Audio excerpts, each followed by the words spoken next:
Welcome to Monday Motivator. A handwritten note is indeed a lost art, as we've become way too dependent on electronic communication, and to be honest, a little lazy.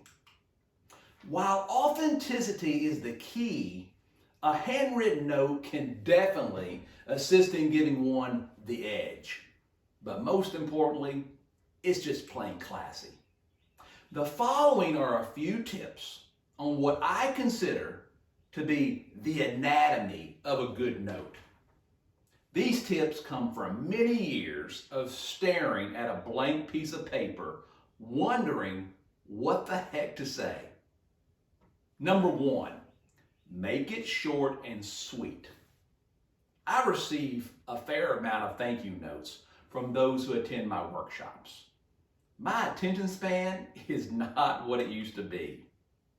And while I read every sentence, for the most part, if it goes too long, I start to drift. It's a note, not an epistle. Number two, the introduction sentence, the reason for writing. I usually start my notes with, just a short note too.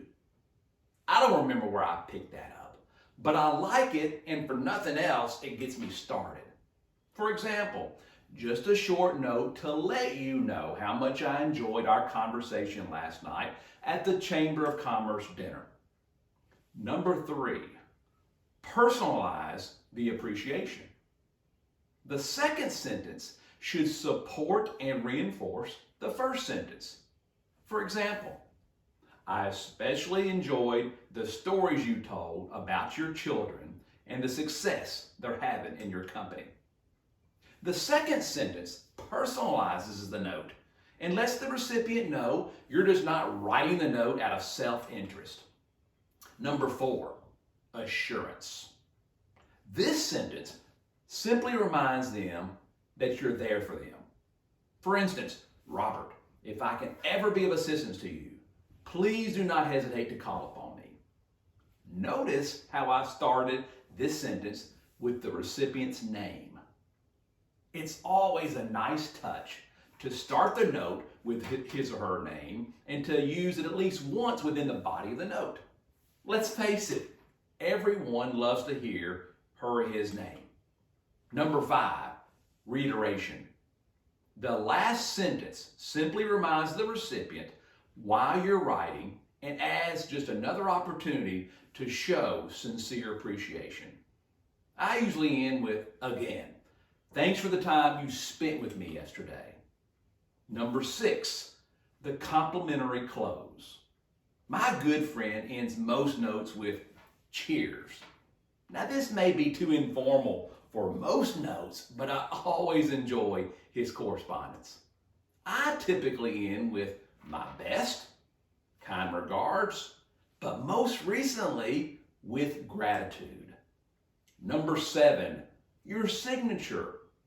Assuming you have personalized stationery with your name somewhere on that note, I wouldn't worry about being legible. Just make sure you sign it. For my younger workshop recipients, I urge them to make their signature look more presidential versus the first time you mastered cursive writing in grade school. So, let's review the anatomy of a good note. Number one, make it short and sweet. Number two, the introduction sentence. Number three, personalize the appreciation. Number four, assurance. Number five, reiteration. Number six, the complimentary close. And number seven, your signature. Have a great week, and I'll see you next Monday.